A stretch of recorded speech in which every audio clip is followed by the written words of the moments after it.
World war 2 এর সময়ে Soviet বাহিনীর তাস হয়ে উঠেছিল এক ভয়ঙ্কর জার্মান ট্যাঙ্ক, যে ট্যাঙ্ক নিজেই এই বিশ্বে শান্তি স্থাপন করতে চাইছিল, যার কাছে রাশিয়ান T-34 মতো ট্যাঙ্কও আত্মসমর্পণ করতে বাধ্য হয়। কিন্তু একদল সেনা সেই ট্যাঙ্কেই শেষ করার জন্য অপারেশন চালায়, যার ফল হয়ে ওঠে ভয়ঙ্কর ধ্বংসলীলা। আজ বলছিলাম 2012 সালে মুক্তি পাওয়া Russian mysterious war movie White Tiger. সময়টা 1943 সাল। রাশিয়া জার্মান যুদ্ধের সমাপ্তি ঘটেছে সবেমাত্র। রাশিয়ান মিলিটারি তাদের ভূমিতে সঙ্গী সাথীদের খোঁজাখুঁজি করছে। এখনও যদি কোনো আহত সৈনিককে তারা পায়, তাহলে চিকিৎসার জন্য মিলিটারি ক্যাম্পে নিয়ে আসবে। চারিদিক খোঁজার পর কিছু সৈনিককে তারা ক্যাম্পে আনে। অতঃপর তারা একটা ট্যাঙ্ক দেখতে পায়। যুদ্ধে ট্যাঙ্কটা প্রচণ্ডভাবে ক্ষতি হয়েছে। ট্যাঙ্কটা খুললে তার ভিতরে একজন সৈনিককে দেখে। তার গোটা শরীরটাই প্রায় পুড়ে গিয়েছিল। প্রথমে তারা দেখে বুঝতে পারে ওই সৈনিকটি মারা গিয়েছে, কিন্তু ভালো করে দেখার পর বুঝতে পারে সে এখনও বেঁচে আছে। সেই সৈনিককে তড়িঘড়ি মিলিটারি ক্যাম্পে আনা হয়। পথে ডক্টরের সঙ্গে দেখা হয়। ডক্টর কোনো রকমভাবে দেখেই জানান সে মারা গেছে, আর তিনি চলে যান। তার সঙ্গে থাকা নার্স তখন সৈনিকটির পালস চেক করে। তখনও তার হার্টবিট চলছে। ওই অবস্থায় সেই সৈনিককে মেডিকেল ক্যাম্পে নিয়ে আসে। সেখানে তাকে জোর কদমে ট্রিটমেন্ট করা হয়। তারা দেখে সৈনিকটির প্রায় 90% অগ্নিদগ্ধ হয়ে গেছে, তাই শরীরটাকে পুরো ব্যান্ডেজ করে দেয়। এভাবে প্রায় 3 দিন কেটে যায়। সে আস্তে আস্তে সুস্থ হয়ে উঠতে থাকে, কিন্তু তার এত দ্রুত রিকভারি করা সকলে অবাক হয়ে যায়। তার সঙ্গে ডক্টর কথা বলে বুঝতে পারে তার স্মৃতিশক্তি চলে গেছে। সে তার পরিচয় পর্যন্ত দিতে পারছে না। তার নিজের নাম, তার সিরিয়াল নাম্বার, তার ব্যাটালিয়ান কত, সে কিছুই জানাতে পারছে না। আর এই 3 দিনে সে যেভাবে সুস্থ হয়ে উঠেছে, তা অন্যান্য রোগীর পক্ষে রিকভারি করা প্রায় অসম্ভব। এখন সুস্থ হয়ে ওঠার কারণে ডক্টর তাকে কমান্ডার জেনারেল আর মেজর জেনারেলের কাছে পাঠায়। কমান্ডার জানতে চায় তার নাম কি, কোড কত, কোন ব্যাটালিয়ানের, কিন্তু সে কোনো উত্তর দেয় না। সে শুধু একটাই কাজ জানে, কিভাবে একটা ট্রাঙ্কে অপারেট করতে হয়। তাকে দেখার পর কারোরই মনে হয়নি যে কিছুদিন আগেই সে অগ্নিদগ্ধ হয়েছিল। তার এই আশ্চর্যজনক পরিবর্তন দেখে সকলেই অবাক হয়ে যায়। তাদের মধ্যে একজন কমান্ডার মানতেই চায়নি ইনি সেই ব্যক্তি।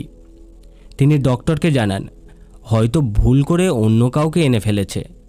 যেহেতু তার কোনো পরিচয় ছিল না, তাই কমান্ডাররা তার একটা নাম দেয়, ইভান। কমান্ডাররা তাকে জানায় এখন কিছুদিনের জন্য তাকে মেডিকেল লিভে পাঠানো হবে, আর তারপর তাকে ছেড়ে দেয়া হবে। সে নিজের মতো থাকতে পারবে। কিন্তু এই প্রপোজাল সে মানতে চায় না। ইভান আবারও ট্যাঙ্কে ফিরে যেতে চায়। সে শুধু ট্যাঙ্ক চালানোতেই পারদর্শী। যুদ্ধের ময়দান তাকে আবারও ডাকছে। এবার ওখানে থাকা 3 জন কমান্ডার আলোচনার পর সিদ্ধান্ত নেয় ইভানকে পুনরায় ট্যাঙ্কে পাঠানো হবে, কারণ তার কোনো স্মৃতিশক্তি মনে নেই, শুধুমাত্র ট্যাঙ্ক চালানোর দক্ষতা আছে, আর এটাতে সে খুব পারদর্শী। ইভান তাদের এই প্রস্তাবে রাজি হয়ে যায়। এখন একটা ট্রেন দেখানো হয়, যেটাতে করে কিছু যুদ্ধ বিধ্বস্ত ট্রাঙ্ক নিয়ে আসা হচ্ছে।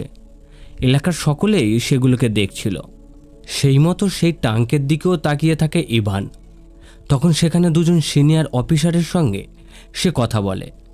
ইভান তাদেরকে জানায় সে এই ট্যাঙ্কগুলোকে ফিল করে, তাদের সঙ্গে কথা বলে। আর এই ট্যাঙ্কগুলোকে এত ক্ষতিগ্রস্ত হয়েছে কারণ পাইথন নামের একটা ট্যাঙ্ক তাদের উপর হামলা চালিয়েছিল।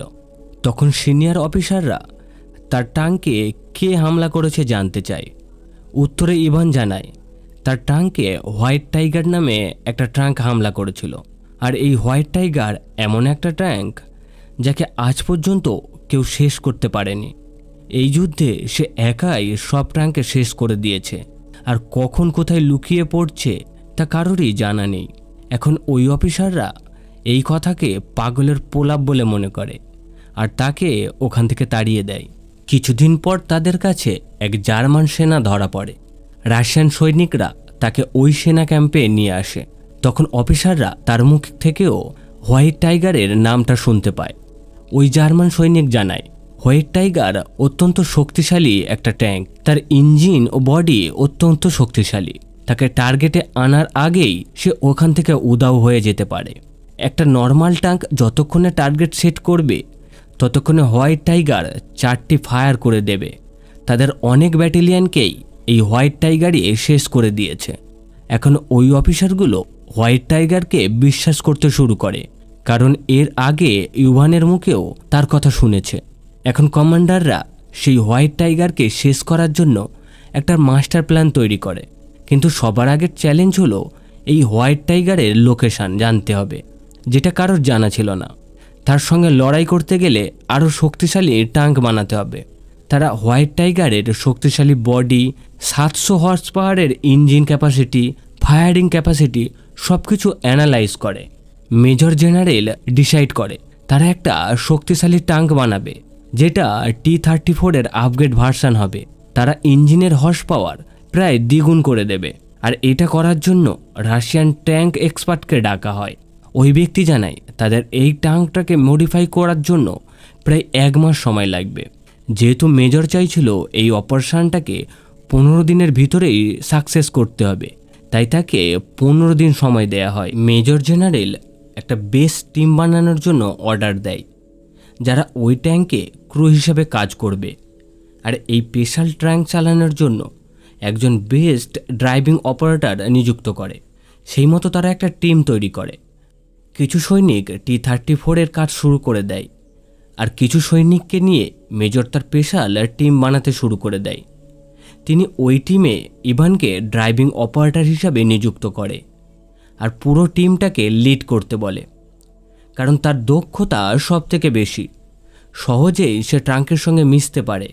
সে হোয়াইট টাইগার সম্বন্ধে যতটা জানতো কোনো সৈনিকই অতটা জানতো না। সে সামনে থেকে দেখেছে, এখনও তার আক্রমণের তীব্রতা তার চোখের সামনে ভাসছে। এবার এক এক করে অন্যান্য ক্রু মেম্বারদেরও সিলেক্ট করা হয়। এইভাবে প্রায় 15 দিন পার হয়ে যায়। T-34 এর আপগ্রেড ভার্সানে একটা শক্তিশালী ট্যাঙ্ক তৈরি করে ফেলেছে তারা হোয়াইট টাইগার অপারেশনের জন্য প্রস্তুত হতে শুরু করে। তখন মেজর ইভানের থেকে ডিটেলস চাই, কিভাবে হোয়াইট টাইগারকে ট্র্যাক করা যাবে, তার কাছে পর্যন্ত পৌঁছানো যাবে। ইভান জানায় হোয়াইট টাইগার একজন সৈনিকের নাম, যিনি ওই ট্যাঙ্কে অপারেটর হিসাবে কাজ করত, কিন্তু তিনি যুদ্ধে মারা যান। তারপর থেকে ওই ট্যাঙ্ক নিজে থেকেই অপারেট হতো, আর সেই থেকে ওই ট্যাঙ্কের নাম হয় হোয়াইট টাইগার। তার মুখে মেজর কথাটা শুনে প্রচণ্ড রেগে যায়। তিনি বলেন তার মুখে এই গল্প শোনার জন্য এই অপারেশনে তিনি আসেনি।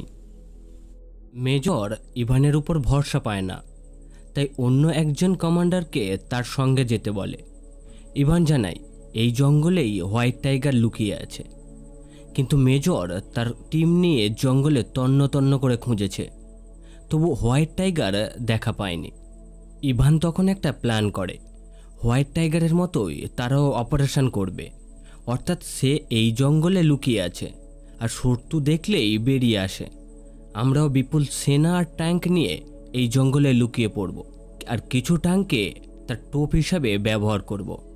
হোয়াইট টাইগার নিজে থেকে বেরিয়ে আসবে এবং তাদের উপর অ্যাটাক করবে, আর তখনই আমরাও হোয়াইট টাইগারের উপর অ্যাটাক করব। এবার তারা জঙ্গলের মধ্যে একটা বড় গর্ত খোলে, T-34 এর আপগ্রেড ভার্সানটাকে তার মধ্যে লুকিয়ে রাখে। তার উপর গাছপালা ঝোপঝাড় দিয়ে চাপিয়ে দেয়া হয়, যাতে হোয়াইট টাইগার বুঝতে না পারে এখানে ট্যাঙ্ক আছে, আর অন্যান্য ট্যাঙ্কগুলিকে এদিক ওদিক ছড়িয়ে রাখা হয়। সেই সব ট্যাঙ্কের মধ্যে T-34ও ট্যাঙ্ক আগে রাখা হয়েছিল। কিছু সৈনিককেও সেখানে লুকিয়ে রাখা হয়। এভাবে কিছু সময় যাওয়ার পর তারা দেখতে পায় জঙ্গলের ভিতর থেকে হোয়াইট টাইগার বেরিয়ে আসছে।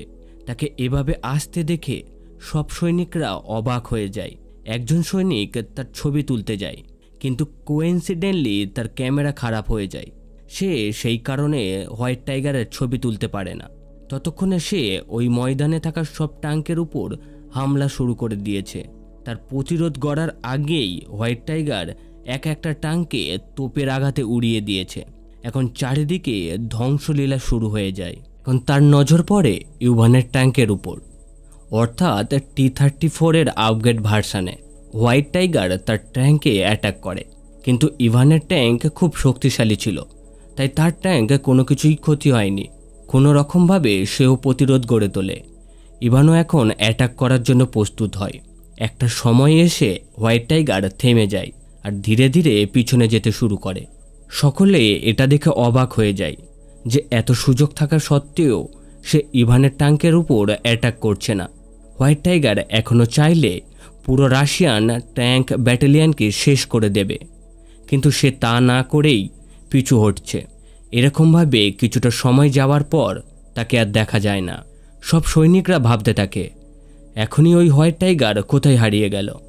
তখন সকলে ওই জঙ্গলে তাকে খুঁজতে শুরু করে, কিন্তু কেউই হোয়াইট টাইগারের লোকেশন আর পায় না।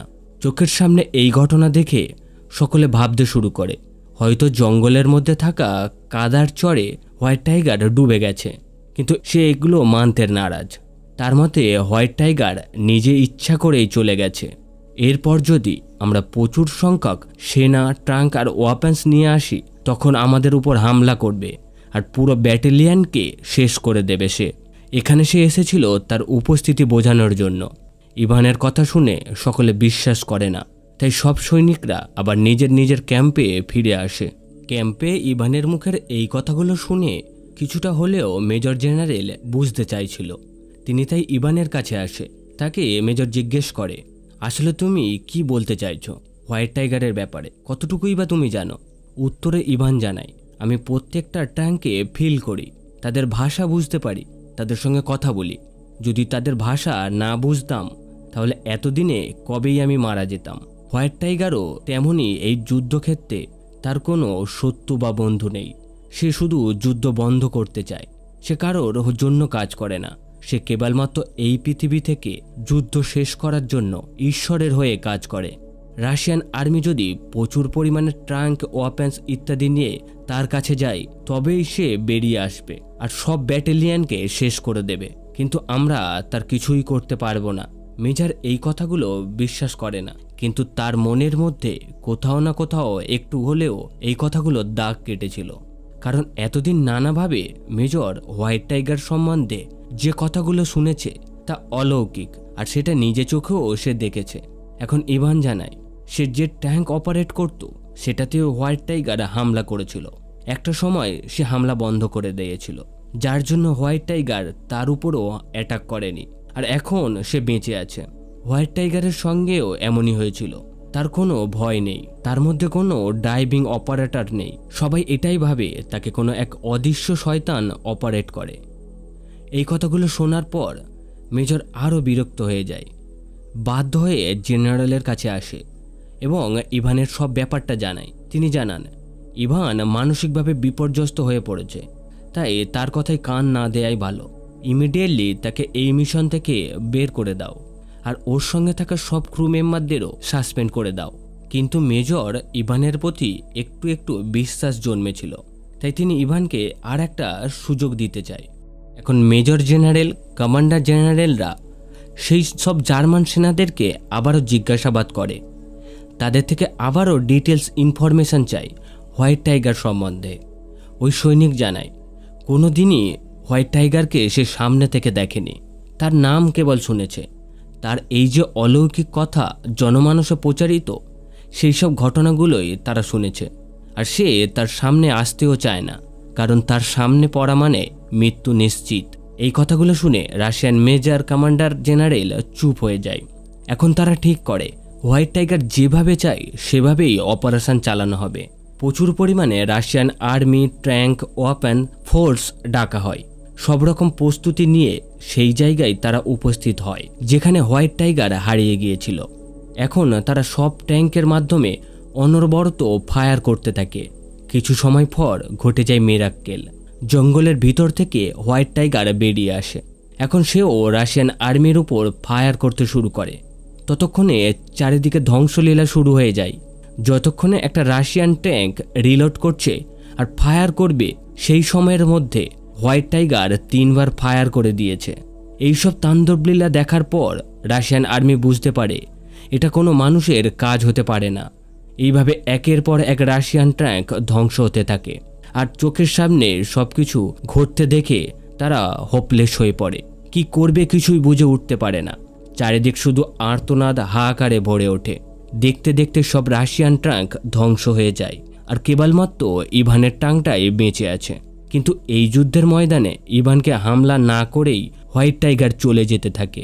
ইভানও তখন ছাড়ার মানুষ নয়, সেও তার পিছন পিছন সেই পথ ধরে পিছু নিতে থাকে। এখন ইভান তার পিছু নিতে নিতে একটা গ্রামে এসে পৌঁছায়, যেখানে কোনো মানুষ ছিল না। সেখানে হোয়াইট টাইগারের সঙ্গে আরও অনেক ট্যাঙ্ক ছিল। ইভান তাদেরকে খুঁজতে থাকে, কিন্তু হোয়াইট টাইগারকে সে দেখতে পায় না। অবশেষে হোয়াইট টাইগারকে একটা ঝুপড়ির মধ্যে দেখতে পায়। ইভান সঙ্গে সঙ্গে ট্যাঙ্ক দিয়ে হামলা চালায়, কিন্তু হোয়াইট টাইগারও চুপ করার ট্যাঙ্ক ছিল না। সেও সমানে ইভানের উপর হামলা চালাতে থাকে, কিন্তু হোয়াইট টাইগার এতটাই শক্তিশালী ছিল যে তার কোনো ক্ষতিই করতে পারে না ইভান, যার ফলে ইভান নাস্তানুবাদ হয়ে পড়ে। হোয়াইট টাইগারের অ্যাটাক তার ট্যাঙ্কে প্রচণ্ডভাবে ক্ষতি করে। একটা সময় মাটির মধ্যে কাদায় আটকে পড়ে তার ট্যাঙ্ক। তার তোপে মাটি আটকে পড়ে, যার জন্য ফায়ার করার সঙ্গে সঙ্গে তোপের মুখ ব্লাস্ট হয় আর সম্পূর্ণরূপে T-35 আপগ্রেড ভার্সানটা শেষ হয়ে যায়। এখন হোপলেস হয়ে ইভান সেই ট্যাঙ্কের বাইরে আসে এবং হোয়াইট টাইগারের উপর নিজের গান বের করে ফায়ার করতে থাকে, কিন্তু হোয়াইট টাইগার তার উপর হামলা করে না, ধীরে ধীরে পিছনে চলে যেতে থাকে। অবশেষে কোথাও আবার হারিয়ে যায়। আর হারানোর বলতে রাশিয়ানরা সবই হারিয়েছিল। বিশাল পরিমাণে ব্যাটালিয়ান, ট্যাঙ্ক, ফোর্স সম্পূর্ণরূপে ওই যুদ্ধের ময়দানে ধ্বংস হয়ে যায়। মারা যায় অসংখ্য সৈনিক। এখন যুদ্ধক্ষেত্র থেকে সেই সব আহত সৈনিকদের আবারও ক্যাম্পে ফিরিয়ে আনা হয়। আরও একবার তারা নিরাশ হয়। হোয়াইট টাইগারকে হাতের নাগালে এলেও তার কিছুই করতে পারেনি রাশিয়ান সেনা। এবার মেজর ক্যাম্পে আসেন আর কমান্ডার জেনারেলের সঙ্গে কথা বলে। তিনি জানান, আমার মনে হয় হোয়াইট টাইগার আর ইভান দুজনেই একই। তারা অলৌকিক, তাদের শেষ নেই। যতদিন না যুদ্ধ শেষ হচ্ছে তারাও শেষ হবে না। তার কথা শুনে কমান্ডার জেনারেল তাকে জানান, এতদিন ধরে যুদ্ধের জন্য আপনি ক্লান্ত হয়ে পড়েছেন, এখনই রেস্ট নিন। মেজর জেনারেলকে অফিসিয়ালি রেস্টে পাঠানো হয়। এইভাবে কয়েক মাস কেটে যায়। রাশিয়া জার্মানির বার্লিন পৌঁছে গিয়েছে আর সেখানে অ্যাটাক করে। এর সঙ্গে সঙ্গে যুদ্ধ শেষ হয়ে যায়। চারিদিক হাহাকার আর্তনাদের মধ্যেও শান্তির বাতাবরণ বয়ে আসে। এবার দেখা যায় মেজর ইভানের সঙ্গে দেখা করছে। এখন তো যুদ্ধ শেষ হয়ে গেছে, এবার তুমি ঘরে চলো। উত্তরে ইভান জানায়, কোনো যুদ্ধই শেষ হয়নি, হোয়াইট টাইগার এখনও বেঁচে আছে, অর্থাৎ কোথাও না কোথাও যুদ্ধ পুনরায় ঘটবে। আমি ততদিন বাড়ি ফিরব না যতদিন না হোয়াইট টাইগারকে শেষ করব। মেজর বুঝতে পারে ইভানকে বোঝানো খুবই কঠিন, তাই সে ওখান থেকে ফিরতে থাকে। কিন্তু যখন গাড়িতে উঠতে যাবে মেজর পিছন ফিরে তাকায়, তখন কাউকেই দেখতে পায় না। না সেখানে ইভান ছিল, না হোয়াইট টাইগার। সে বুঝে যায় ইভানই হলো হোয়াইট টাইগার। দুজনে একই, কিন্তু দুজনার শত্রু। তাদের উদ্দেশ্য একটাই ছিল, এই পৃথিবী থেকে যুদ্ধকে নিশ্চিহ্ন করা। এরপর দেখানো যায় হিটলারকে। সে এক ব্যক্তির সঙ্গে কথা বলছে। আসলে ওই ব্যক্তিই হলেন হোয়াইট টাইগার। এতদিনে হিটলার মারা গিয়েছিলেন। তিনি তার পাপ কনফেস করছেন তার সামনে। তিনি জানেন পুরো ইউরোপের সঙ্গে কি করেছেন। এই কাজের জন্য সারা পৃথিবীবাসী তাকে শয়তান মনে করবে, কিন্তু আসলে পুরো ইউরোপ এটাই চেয়েছিল। কিন্তু এখন তারা সেটা স্বীকার করবে না। এই পৃথিবীতে কখনো কোনো যুদ্ধ শুরু হয় না বা যুদ্ধ শেষ হয় না। সব সময় কোথাও না কোথাও মানুষ যুদ্ধ করছে, সে তার জীবিকার সঙ্গে হোক বা জীবনের সঙ্গে। শুধু দরকার এক টুকরো আগুন, যা যুদ্ধে বারুদ স্তূপে দিতে প্রয়োজন হবে। আর সেই সঙ্গে দরকার আমার মতো একজন হিটলার। আর এর সঙ্গে সঙ্গেই মুভিটি শেষ হয়ে যায়। তো বন্ধুরা, এই মুভিটি কেমন লাগলো অবশ্যই কমেন্ট বক্সে লিখে জানান। সুস্থ থাকুন, ভালো থাকুন, ধন্যবাদ।